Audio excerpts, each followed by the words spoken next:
Euzubillahimineşşeytanirracim. Bismillahirrahmanirrahim. Dersimizden yukarısında en-nübüvvet degan şu babga kişi to'xtab qolgandik mush mavzuda. Keyin yerimizdan davom etamiz inshaalloh. En-nübüvvet deydi. Payg'ambarlik, payg'ambarga aloqador masala. Qala an-nadim rahimahullah ve minhu irsalu cemi'ir rusli fala vucuba bel bi mahdil fadli. Lakin biza imanuna kad vecaba. Hava kavmin bihim kad la'iba. و ومنه إرسال جميع الرسل. Dedi Nazım Rahimahullah. ومنه إرسال جميع الرسل. Yani Rusuli demek de buna demdi. Allah subhanahu teala'nın ki fadlı inamının ki lütfu ilahinin katarındır. Peygamberlerden hemmisini evet. Allah Teala'nın zimnisi vacip emez. Allah Teala'nın lütfu ilahinin katarındır. Rahmetinin katarındır.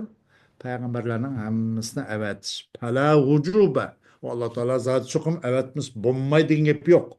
Bel bi mahdıl fadlı. Belki halis öz fazıllen insaniyetke, mahlukatla küyünüp, rahmi kılıp, muşundaq bu peygamber evetken. Evetkenlik bu. Bu çokum evet vacip kılıp, lazım zürrüp kılıp evetken iş yok deydi. Lekin bize imanuna kad vacib. Lakin muşnunga bizim iman keltirişimiz çokumçu vacip oldu. Biz muşnun iman keltirimiz ki Allah subhanahu teala'nın peygamberlerine evet özünün fazlı kerimeden, lütfu ilahiden her güz Allah subhanahu teala'ga peygamber evet zörrüp kalıp vacip kalıp evet kenemez.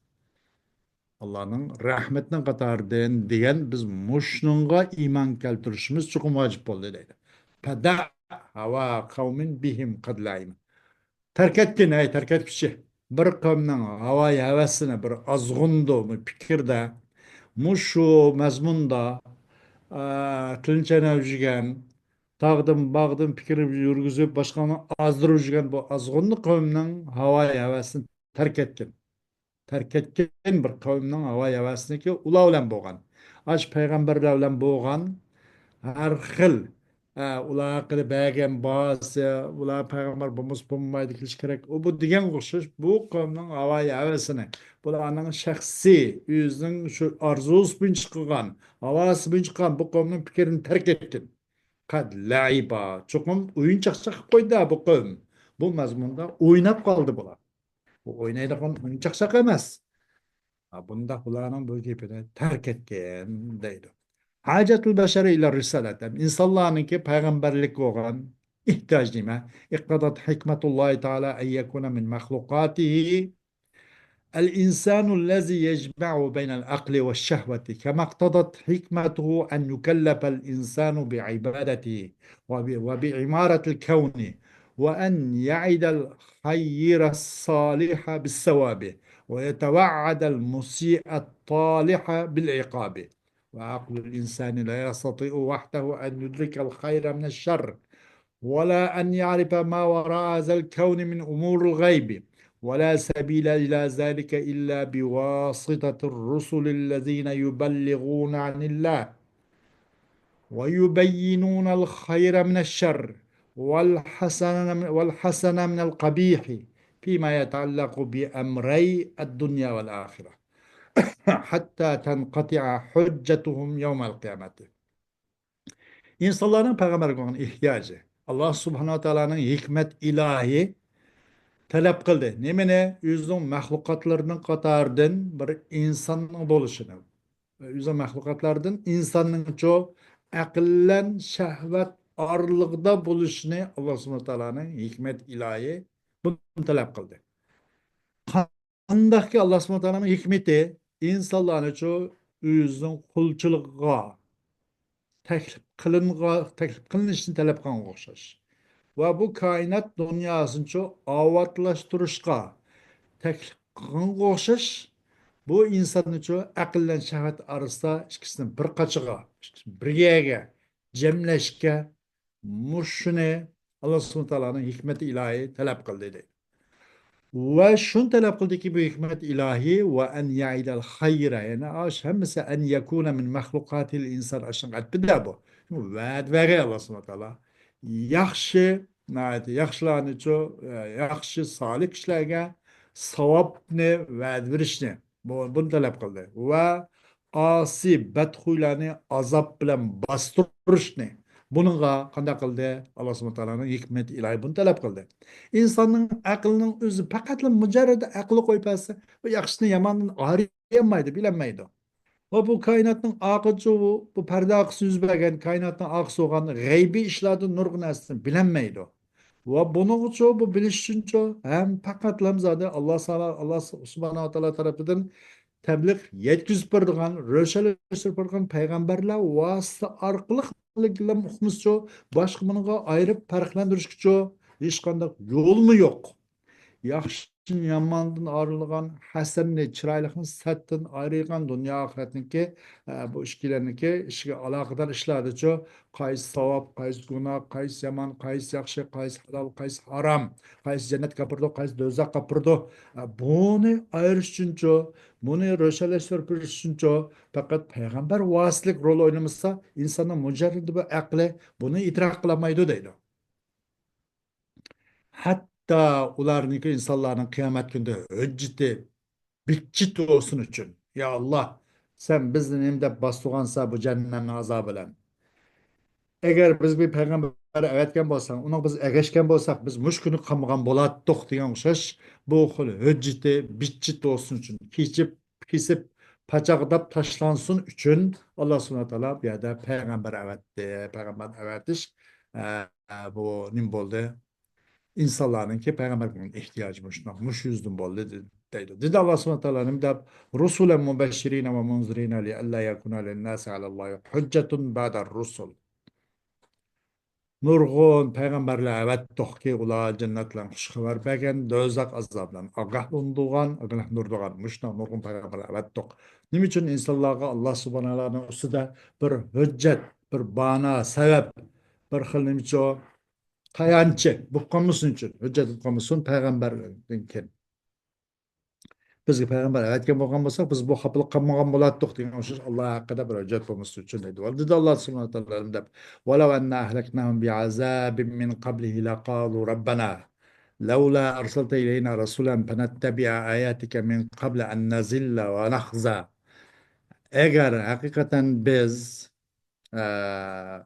ularni o peygamber evet için bir azaplarına alakam olsak elbette deydi vay Xudayım.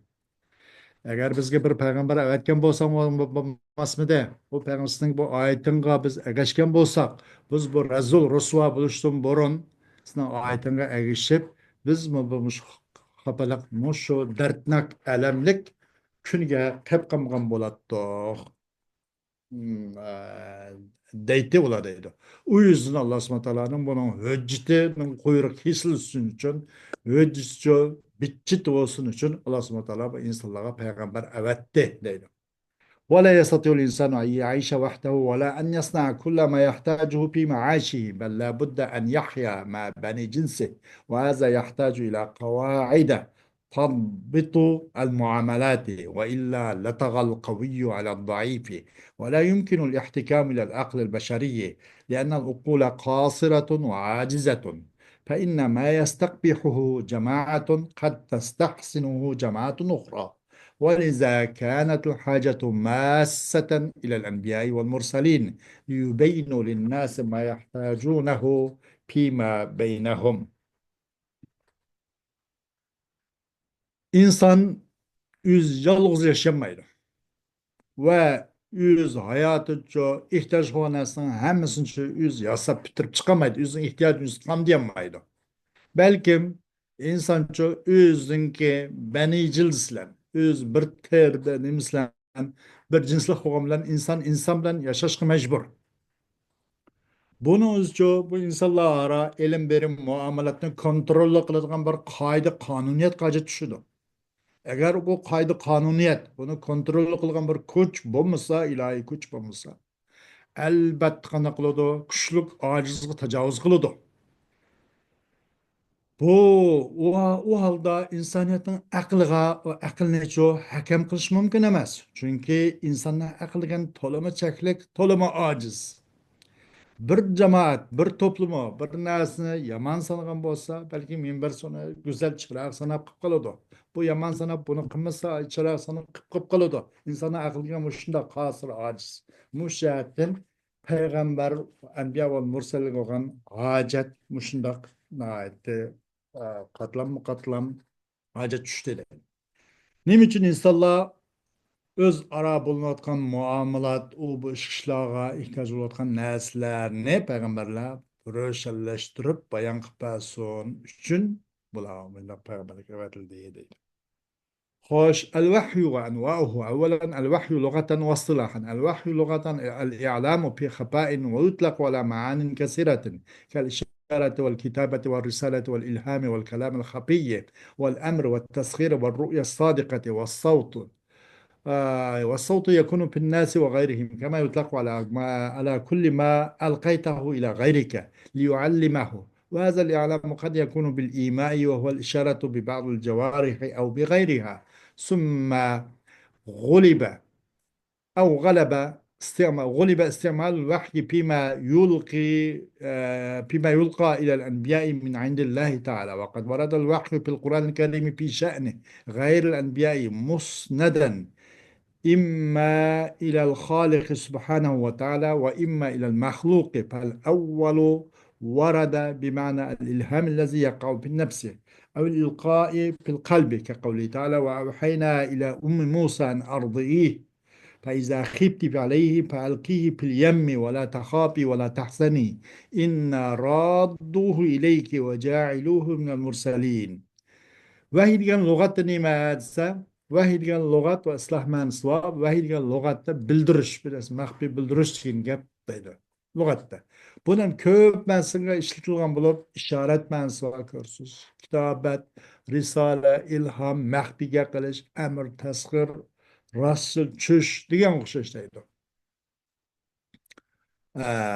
Va savt buludu bu insanların gayrıdan buludu. Kandak ki mesela senin gayringe senin başka bir adamı gapsiz o bu kılıç taşıgan nasi işletilmeye şaş onu o gayrin bildirişin için değil.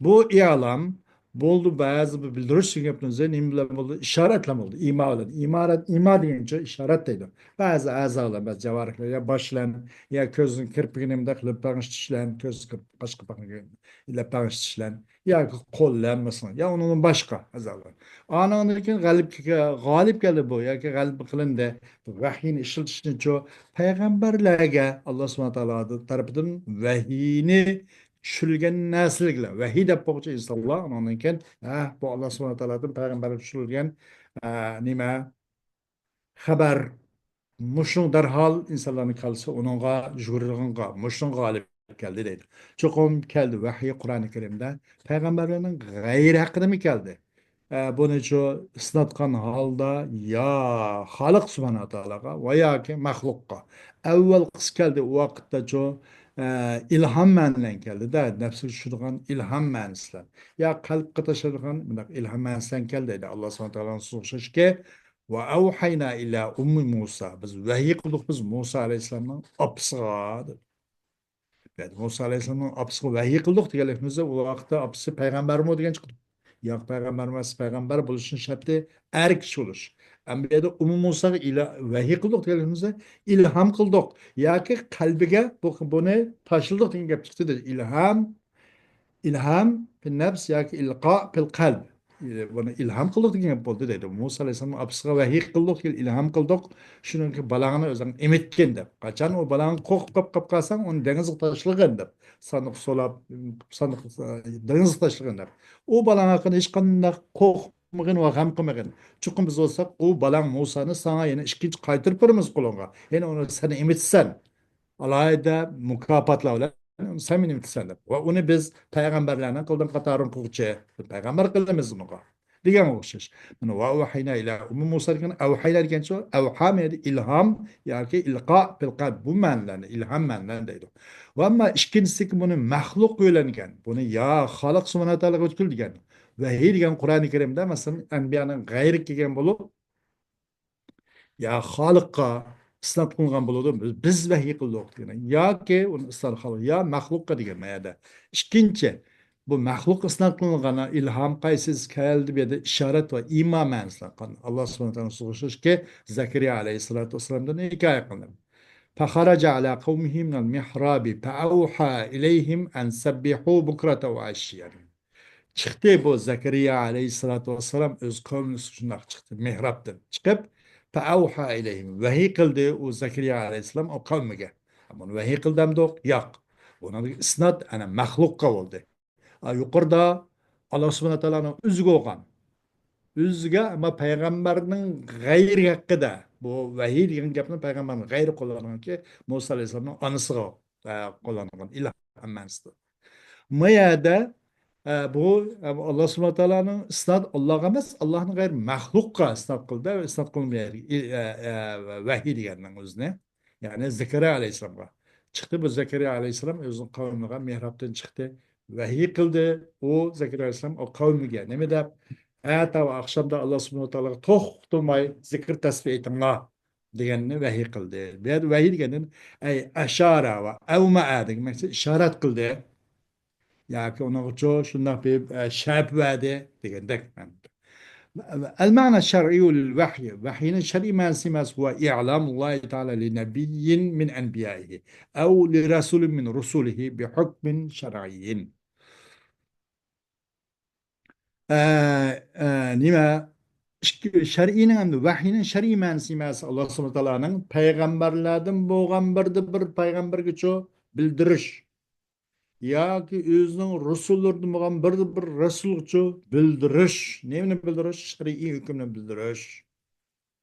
Bu vahiyning shar'iy ma'nosi bu deydi. İnşallah tavanda nabiyga nima, rasulga nima, araq nisbat nima, uni tavangi darslarda inşallah bayon qilindi. Bugun vaqt itibariyle mushahada to'xtab qolamiz. Keyingi darsimiz inşallah oldimiz haftada davom qiladi. Alloh xolisa va axiru davana alhamdulillahi robbil alamin.